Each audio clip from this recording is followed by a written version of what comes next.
I'm David Knowles, and this is Ukraine, the latest.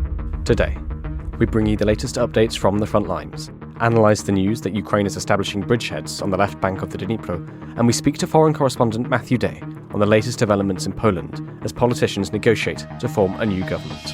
Bravery takes you through the most unimaginable hardships to finally reward you with victory. If we give President Zelensky the tools, the Ukrainians will finish the job. Slava Ukraini! Nobody's going to break us. We're strong. We're Ukrainians. Every weekday afternoon, we sit down with leading journalists from the Telegraph's London newsroom and our teams reporting on the ground to bring you the latest news and analysis on the war in Ukraine. It's Friday, the 10th of November, 1 year and 259 days since the full-scale invasion began. And today, I'm joined by our Brussels correspondent Joe Barnes, assistant comment editor Francis Sternley, and foreign correspondent Matthew Day speaking from Poland. I started by asking Joe for the latest news from Ukraine. Yes, hi folks. So we're going back to the left bank of the Dnipro River, or the east bank. So Ukraine is securing new positions on the left bank of the Dnipro River. And that is from the Institute of the Study of War, our friends, the US-based think tank. And that is, as other reporting comes in, that Ukraine's forces are expanding a bridgehead, maybe potentially more bridgeheads, on the Russian-occupied side of the river. So, according to the ISW, Kyiv's forces have established control over areas in Karinki, which is about a mile south of the river, and they continue to push south into Russian-occupied territory from there.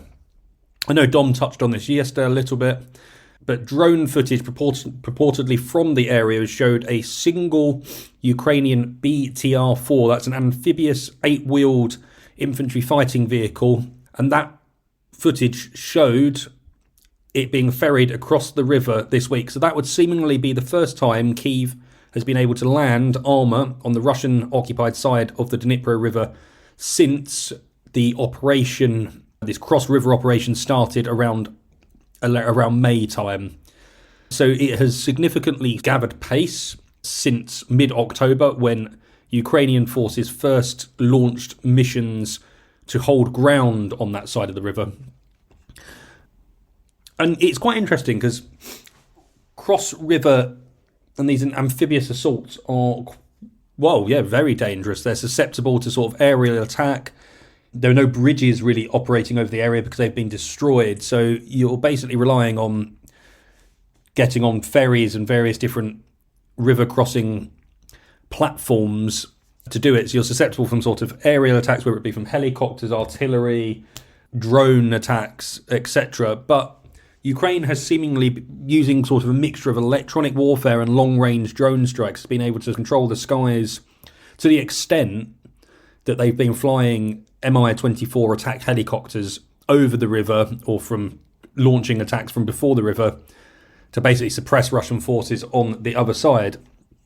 And without wanting to go into too much sort of detail, why is this important? And we speak a lot about the stalled counteroffensive in Zaporizhia, around Bakhmut, etc. But this is sort of a new axis that's opened up over the last month or so. And now Russian military bloggers have raised concerns over Moscow's ability to stifle the Ukrainian advances on the left bank of the Dnipro, especially as armoured vehicles are introduced to the fight for the first time, even if it is just one for now. This is interesting. This is from ISW's report late last night, this morning, if you're in Europe. The Russian command will likely face significant challenges in redeploying units from other sectors of the front should relatively combat ineffective Russian formations and currently uncommitted Russian forces in the Kherson direction prove insufficient to respond to the Ukrainian operations on the east bank of the Dnipro. And so basically the Washington-based think tank ISW said a Russian redeployment to bolster its defences in Kherson would degrade its forces' ability to defend against Ukraine's counteroffensive elsewhere, so in the Zaporizhia region, the Orikhiv and Vilka-Nevesuka axes, as we've been to know, all around Bakhmut. But then it also could potentially detract from the attempts to fight and take the fight to Ukraine in the east, in Avdiivka, in Vuhledar, etc., etc. So it's interesting to see. So I'm sure the Ukrainians would like to see this as a genuine effort to recapture land seized by the Russians, but also it is a great distraction and could possibly move away forces from other parts of the more intense fighting around the front lines. So Ukraine's advance is not expected to be a rapid one south of the Dnipro River. So the terrain around the bridgeheads, as we think there's around 4 bridgeheads, is wet, marshy, and it's heavily wooded. The rainy season is upon us, so like the thick muds, heavy rain is going to slow any mechanised assault, even if it's just with this one armoured vehicle to such. But what is interesting is most of the Ukrainians at the moment are on foot. They're they're setting up little ambushes, they're on foot patrols.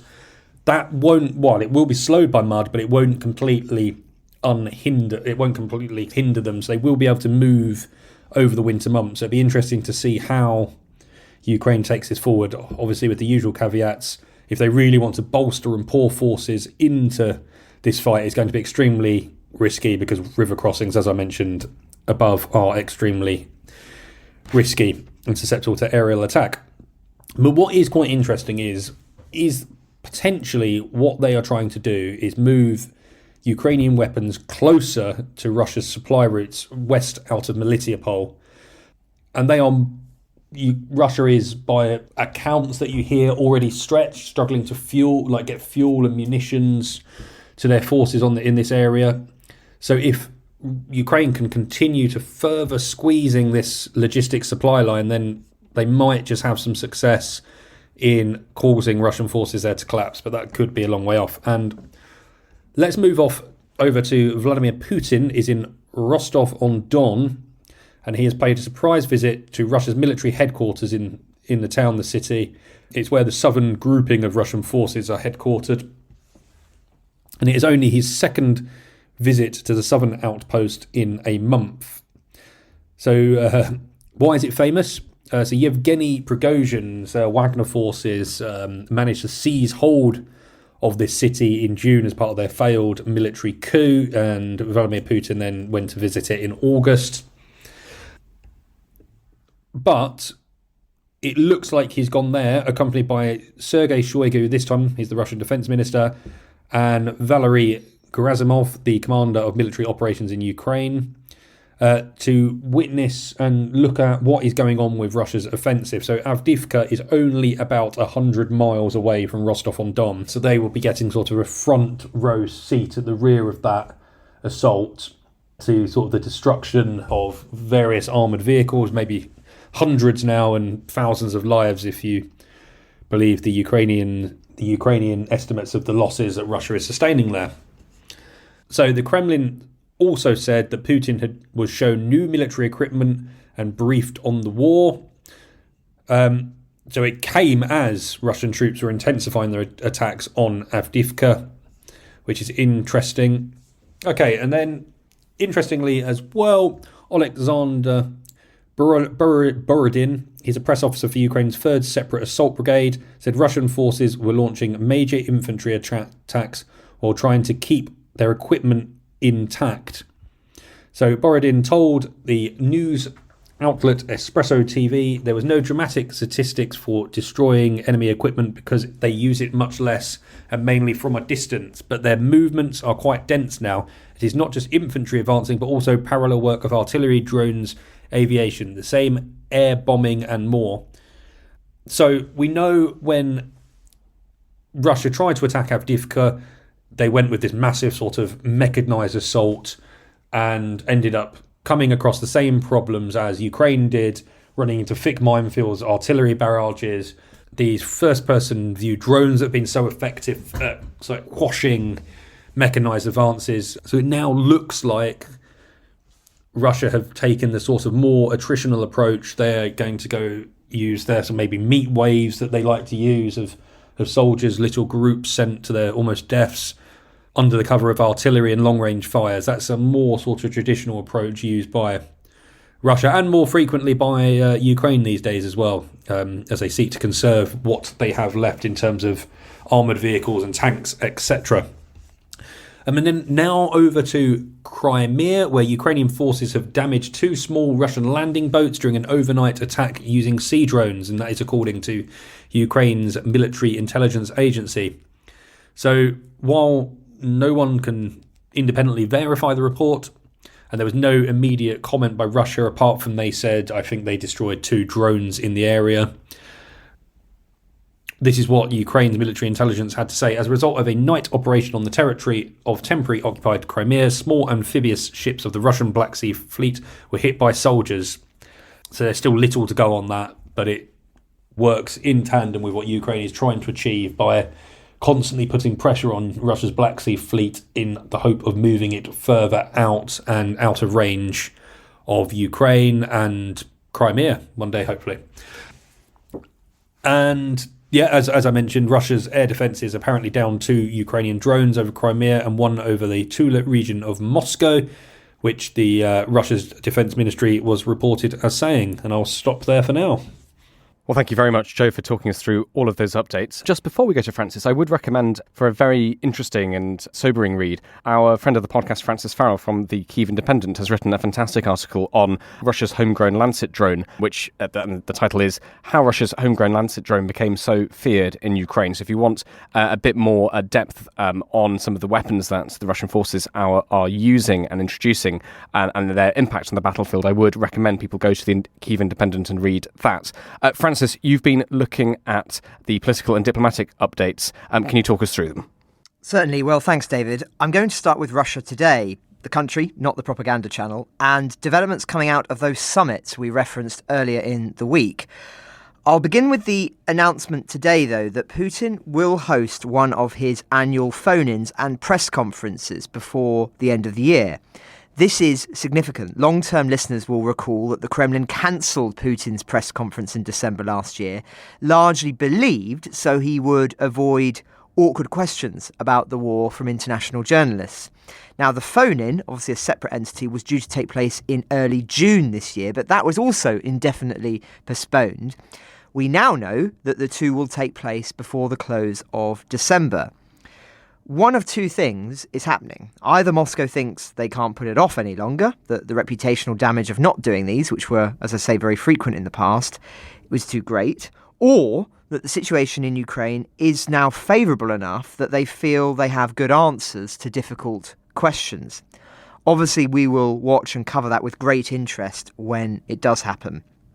But on to these summits. It was Kazakhstan yesterday, a country, of course, economically reliant on its relationship with Moscow, but which has had a somewhat fractious relationship since the invasion, something we covered in detail with James Kilner. Speaking to this, many are commenting on a rather embarrassing moment for the Russian delegation when the president began his speech yesterday speaking not in Russian, the language usually adopted at summits by former Soviet states, but instead choosing to speak in his native tongue. Watching the footage, you can see the shock on the faces of the Russian delegation, who then have to scramble to find an earpiece in order to hear the translation. Now, as Bakhti Nishanov of the Helsinki Commission writes on Twitter, or X as we call it these days, quote, leaders of the former Soviet states speak Russian with their Russian counterparts, both as a matter of deference, practicality, but also as a remnant of the Soviet past and the behaviour expected by a colonial master of a presumed satellite state. It is in this context, and especially in light of the constant drumbeat of Russian politicians making territorial claims on Kazakhstan, Tokayev choosing to speak in Kazakh is a power move and sends a clear signal to the Kremlin. Now, Moscow's intentions for the summit more broadly became clearer yesterday, as it appears it may be intending to provide gas to Iran via Kazakhstan. According to the ISW, Putin emphasised during a meeting with the Kazakh president that Russia currently transports gas to Uzbekistan through Kazakhstan, something which only began in October, and wants to expand this. Notably, though, Uzbekistan still exports its own domestically produced natural gas, including to Russia as recently as 2021, despite suffering domestic shortages in recent years. So this continued export of gas while importing Russian gas suggests Uzbekistan may not actually be the final destination for all of its Russian gas imports. As the ISW says, Uzbekistan is capable of providing Iran with direct access to other Central Asian as well as Russian and Chinese markets. Interesting, and something for us to discuss the next time James is with us. It would certainly make sense given the diplomatic context from Moscow's perspective at the moment. Now, on to Russia's other allies. A notable, if unsurprising, development today following the major political news of the week that Ukraine will now be a candidate for membership of the European Union. Hungary's Prime Minister, Viktor Orban, has said that he doesn't support moving forward on those negotiations. So, for a little bit of context here, EU leaders, as we've said in earlier episodes, are set to decide in mid-December whether Ukraine should be formally invited to begin talks to join the 27-member union. And Kyiv will require unanimous approval for that formal invitation, which has been recommended now, this week, from the Commission. So technically speaking, Hungary could well block that. Though Joe and I were talking about this before we went on air, and we agree that in all likelihood, given the length of time it will take for Ukraine to even conceivably become a member of the EU, it seems more likely that Hungary will choose this moment to slow things down, kick up a bit of a fuss, but not to actually veto the formal discussions to begin, so not to bar Ukraine's progress. So they'll huff and puff, but won't actually blow the house down yet. It's worth repeating that Hungary's obstinacy cannot impede the EU's economic support for Ukraine. If it were to veto another thing, this upcoming $50 billion aid package due to be signed off in mid-December, then the EU is confident it will be able to work around that. After all, despite all the gloom at the moment, support remains very, very high in the EU. The Czechs have just signed an agreement with the Taiwanese government, interestingly, to work together to help reconstruction work in Ukraine, with a senior Czech envoy praising Taipei as a great ally despite the absence of formal diplomatic ties. And indeed, if you speak to people in Taiwan, they will tell you that the war in Ukraine is absolutely vital from their perspective for their long-term security. And the fear of what a country being allowed to seize sovereign territory would mean for their independence were Russia to be successful in Ukraine. So it's important to remember that in the context of Taiwan. It's not often talked about. So that's the main political picture as things stand, David. Thanks very much, Francis Sternley. There's one other story I think we should focus on. Can you talk us through it? Sure, this is a very concerning one and obviously addresses a matter we try and raise on the podcast as often as we can when there are developments. So, a 17-year-old Ukrainian orphan abducted from Mariupol faces conscription into the Russian army, his lawyer has warned, as the Kremlin searches for fresh recruits. So this is Bogdan Amokhin, who will turn 18 on November the 19th and has already received a notice to report to the Russian military in December.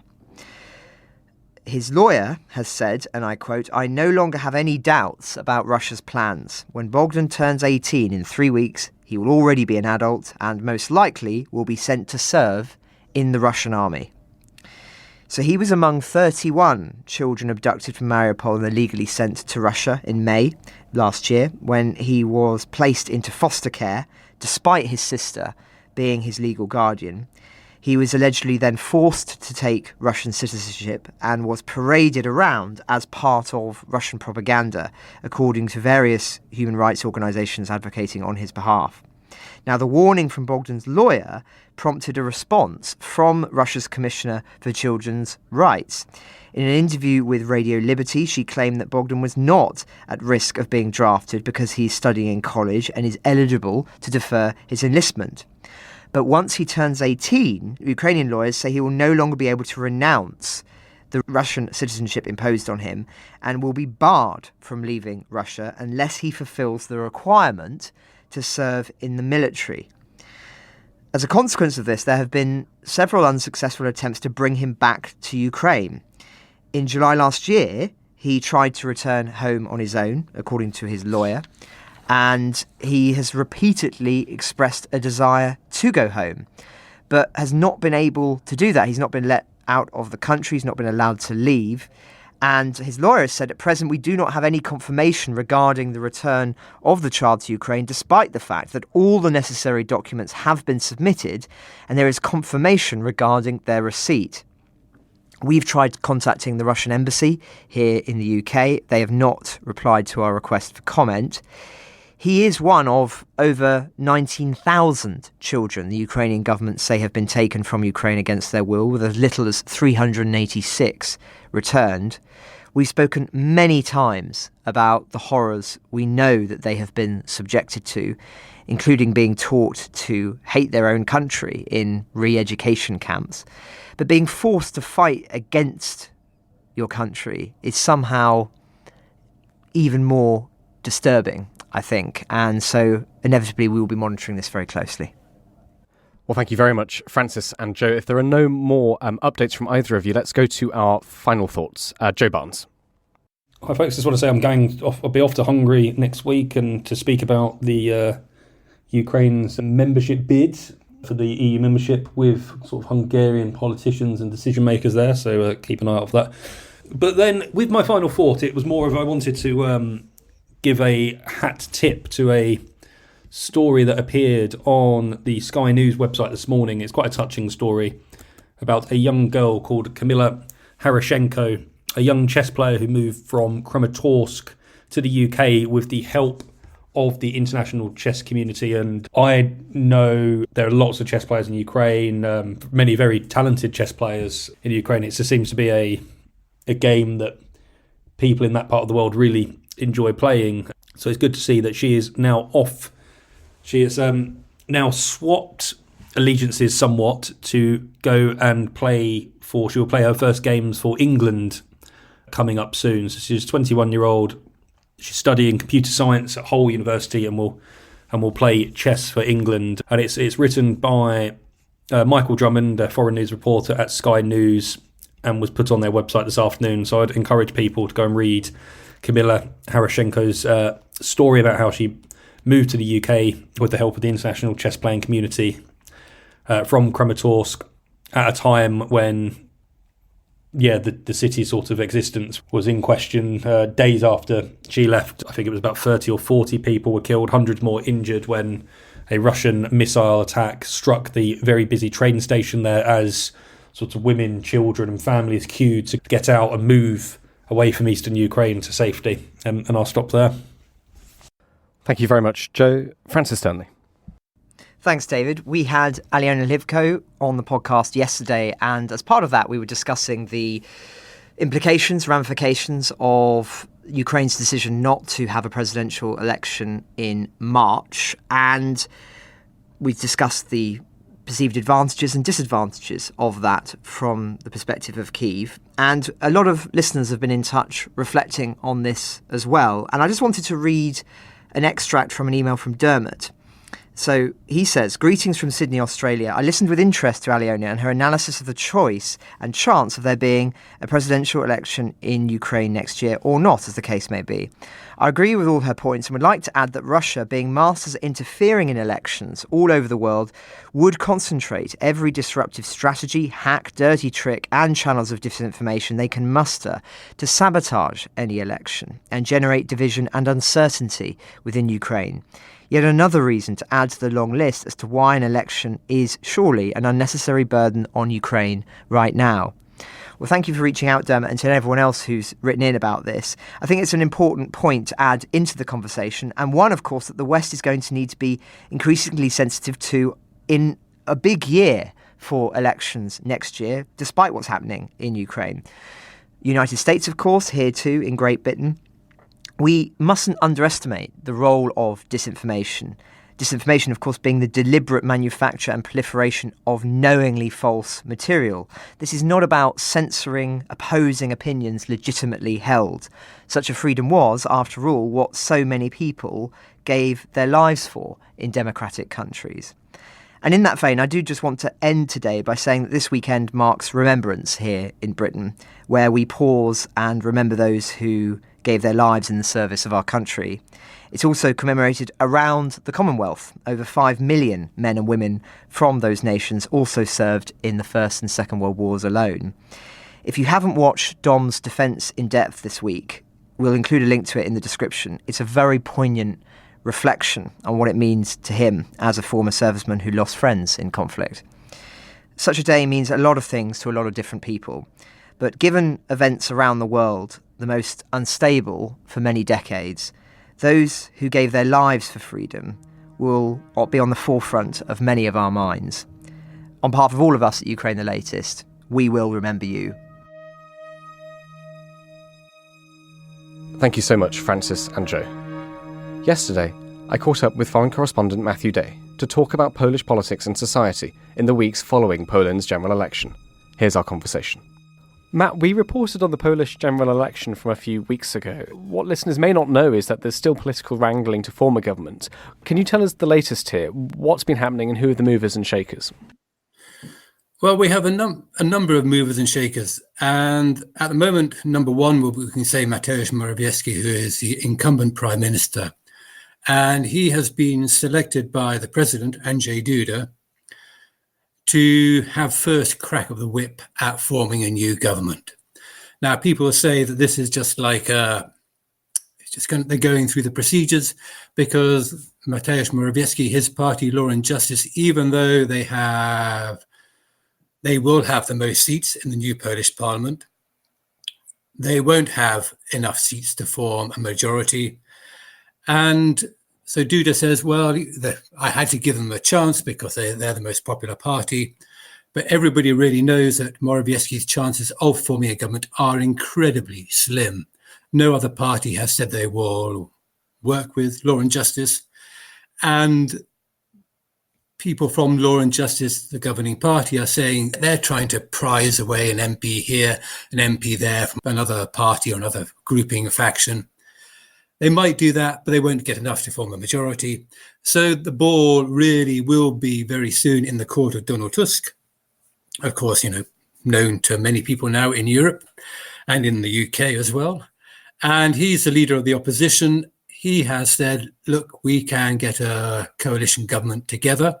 They haven't done that yet. Apparently tomorrow, on Friday, they have announced that they will officially strike a coalition agreement. That coalition will have a majority in parliament. And once Morawiecki has failed, which most people presume he will do, then they will go to the president and say, look, it's our turn now. We command a majority and we should be asked to form the next government. And that's how it will probably play out. Maybe not for certain, but almost probably Tusk will be the next Polish prime minister. And in your view, how has the issue of Ukraine and the Ukraine war featured in these discussions? Because it was quite big in the campaign, as I understand it. So what's happening now? Well, Ukraine wasn't a particular policy issue during the election. It's actually one of the few times that the government and the opposition were sort of in broad agreement. And that was Ukraine. Both they support Ukraine, both wholeheartedly want Ukraine to defeat Russia, and both offer no sort of alternative other than that. There's no wavering, there's no going back. It's not like Slovakia. And so Ukraine wasn't, as I said, in the election, it wasn't a big thing. Like one party was saying one thing, another party was saying another thing when it came to Ukraine. It was in the background, of course, like security is now a big issue in Poland. The government made a play of it in their election campaign, saying, look, there's a big threat on our eastern border. We've boosted the army. We've spent a fortune on guns and bombs. So security, Poland will be secure through our policies. Having said that, they haven't really won the election. So maybe it didn't work as successfully as they would have liked. But when it comes to the parties, there is a subtle difference, though, when it comes to Ukraine. And maybe not in how they directly orientate themselves towards Ukraine, but actually how they orientate themselves to Europe. Of course, Law and Justice, the governing party, they have a very rather cantankerous relationship with the EU. While Donald Tusk, of course, being a Europhile, wants to improve relationships with the EU as soon as he can get into office. I think he said this is his number one priority. And if they can improve relationships with the EU, then it is possible that Poland might be able to exert greater influence in the EU when it comes to Ukraine policy. So they have the same drive when it comes to Ukraine, supporting Ukraine, getting weapons to Ukraine, getting financial support for Ukraine, as the current government does. But at the same time, they will be heard more, perhaps, by the voices in Brussels, by the powers in Berlin, in Paris, because the new Polish government will be far more EU-friendly and cozier to Brussels. So little things like that could change. For example, there was a dispute between Ukraine and Poland over grain. That sort of set Poland at odds with the EU. Those little disputes probably won't appear so often or won't appear at all with a more EU-orientated Polish government. Matt, you spoke there briefly about Slovakia, and we covered obviously the Slovak elections, the election of Robert Fico in Slovakia, and his position, a lot less supportive towards Ukraine. How did that go down in Poland? What was the reaction? What is the attitude of the Polish government and Polish people towards Slovakia, Hungary? What do they make of it? Well, I think they're rather sad and disappointed, really. These are countries that are on the eastern flank of NATO, the EU. These are countries that have a certain amount of common history when it comes to being bossed around by the Russians or being invaded by the Russians or the Soviet Union, of course, as in the case of Czechoslovakia in 1968, Hungary in 1956.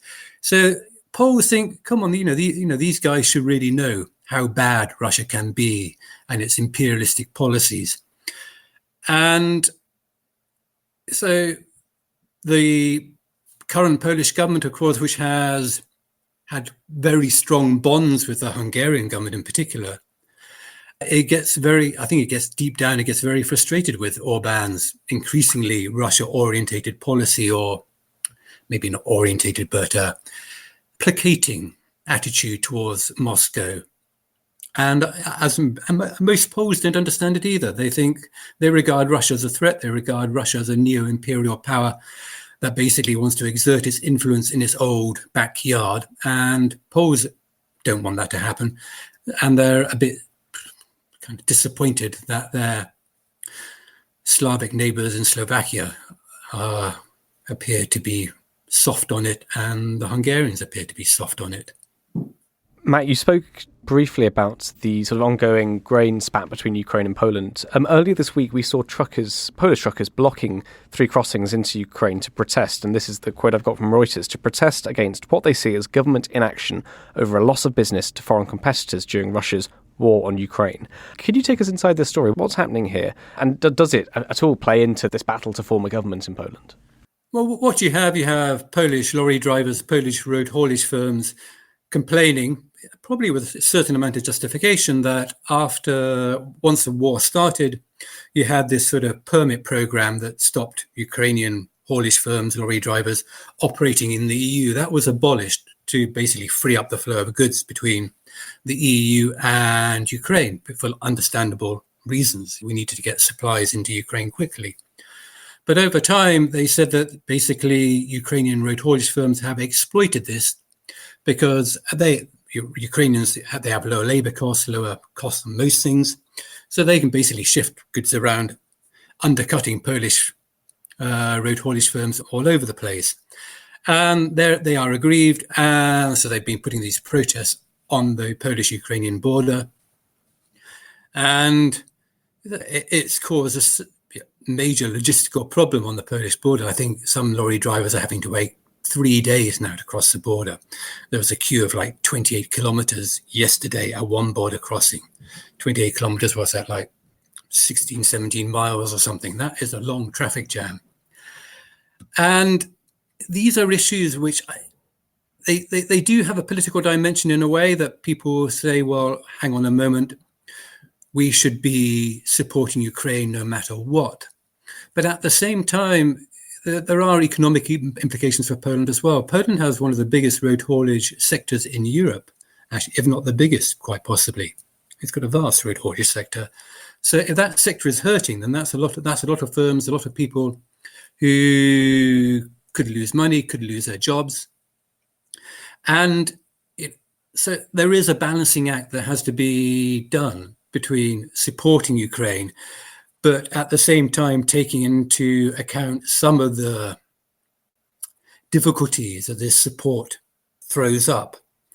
And what needs to be done, of course, is that the Polish government and the Ukrainian government need to sit down and maybe try to come to some form of compromise. Hopefully that can be done. Matt, we've spoken about the attitude of the government towards Ukraine, and as you talked about how the election campaign really saw both sides in agreement about continuing support for Ukraine in its war. What's your view, what's your take on sort of ordinary polls in the street? Has that attitude changed much over the past 19 months? Are there new sort of social, economic problems potentially? What do you make of the ordinary man in the streets in Warsaw's view on all this? The attitude, support, in a way, then the open manifestation for support has waned. People have just got on with their lives, like the vast majority. When the war started, you had this huge influx of Ukrainians into Poland, and they were everywhere. You could see them in railway stations, on the pavement, outside bureau de change. And there was this huge mobilization of Polish society to help Ukraine. Okay, a year and a half later, things have changed considerably. A lot of Ukrainians have gone back to Ukraine. A lot of the Ukrainians who came to Poland now are sort of settled. They've got jobs, and they've just sort of blended into Polish society. So you don't see them so clearly now. If you go out into the streets, if you listen to the conversations, you still hear Ukrainian being spoken very often, or you hear Polish with a Ukrainian accent being spoken quite often as well. So the Ukrainians have just sort of been absorbed into the greater Polish society. They can do that because Polish Ukraine is very similar. People look very similar. They're all Slavs together in a way. And because of that, maybe there has been the sort of gradual decline in support for the Ukrainian war effort. But at the same time, it is very gradual. I think I saw an opinion poll saying that like 76% of Poles still believe that Poland should support Ukraine to the utmost. So it's not as if it's manifesting itself as a kind of huge dilemma for the Polish government saying, oh no, the Polish society is going one way and we're going the other way. Poles are still on board when it comes to supporting Ukraine. Maybe not as much as they were, but basically the majority still want to help Ukraine to the end, and the end is a victory. And just, maybe not, but I'm wondering, you mentioned obviously Poland took in so many Ukrainian refugees and people, so many people came across the border. Do we have any sense of what their lives are like? What's the Ukrainian in Poland view on all this? Well, it's hard to judge, of course, because they're a very disparate group of people. But the Ukrainians I know, they're all settled in Poland now. They've got jobs, they're registered. They can send their children to Polish schools, they can use the Polish health service, they can claim benefits. And they have just sort of settled in and been absorbed. And you get this impression that it's all been done rather seamlessly. There's no sort of jarring. Occasionally you do hear complaints from the Polish side about how a huge number of Ukrainian children arriving in Poland has put further pressure on the Polish education system, which even before the war was creaking a wee bit too much. But it's like an interesting example of how to absorb a foreign population very quickly. It's been done in Poland, and there's virtually no there's no sort of kickback on the Polish side, and I think that most Ukrainians are quite happy just to get on with their lives in Poland. Well, just to finish off, let's go back to the politics. You sketched out for us the next moves, but could you maybe potentially give us a bit of a timeline? When might foreign observers, when might we see a functioning Polish government? Well, we have the first sitting of the new Polish parliament next week. And then you might, within a fortnight, you might get a new government from there. It depends on how things move. Like if Morawiecki kind of throws in his towel and says, sorry, I can't form a government, the opposition will be primed and ready, and they should move very quickly. So maybe I would say within a month you should have a new Polish government. And if you don't mind, I just thought of one more point, which might be interesting, because talking about how this government, the new Polish government, might differ from the current Polish government, is an issue of history. And issue of history goes back to 1944 and 1945. In those years, you had a huge massacre of Polish citizens in what is now Western Ukraine, but in those days was Eastern Poland, well, under Soviet Nazi occupation. And this massacre has long cast a shadow over Polish-Ukrainian relations. And you had the Polish Foreign Ministry saying the other day that unless the Ukrainian government consents to the exhumation of the victims of this massacre, there will be no EU membership for Ukraine. That's, they said they put a line in the sand there. No EU membership for Ukraine unless Polish scientists, pathologists can get into Ukraine and dig these people up. And that's an issue which is very close to this government's heart. I would imagine the next government, they won't be so passionate about the subject, and therefore they won't be saying, sorry, we're going to boycott, we're going to veto Ukraine's membership of the EU unless this issue is resolved. They'll probably just say, okay, look, come on, Ukraine, come and join the EU. So that's one point where there might be a difference in the future when it comes to policies, Polish governments, and their relationship with their neighbour to the east. Matt Day, thank you so much for your time. Okay, thank you. Ukraine the Latest is an original podcast from The Telegraph. To stay on top of all of our Ukraine news, analysis and dispatches from the ground, subscribe to The Telegraph. You can get your first 3 months for just £1 at www.telegraph.co.uk/Ukraine the Latest. Or sign up to Dispatches, our Ukraine newsletter, which brings stories from our award-winning foreign correspondents straight to your inbox. We also have a Ukraine live blog on our website, where you can follow updates as they come in throughout the day, including insights from regular contributors to this podcast. You can listen to this conversation live at 1 p.m. London time each weekday on Twitter Spaces. Follow The Telegraph on Twitter so you don't miss it. To our listeners on YouTube, please note that due to issues beyond our control, there is sometimes a delay between broadcast and upload. So if you want to hear Ukraine the Latest as soon as it is released, do refer to the podcast apps. If you appreciated this podcast, please consider following Ukraine the Latest on your preferred podcast app. And, if you have a moment, leave a review, as it helps others find the show. You can also get in touch directly to ask questions or give comments by emailing ukrainepod@telegraph.co.uk. We do read every message. And you can contact us directly on Twitter. You can find our Twitter handles in the description for this episode. As ever, we are especially interested to hear where you are listening from around the world. Ukraine the Latest was produced by Giles Gear, and the executive producers are David Knowles and Louisa Wells.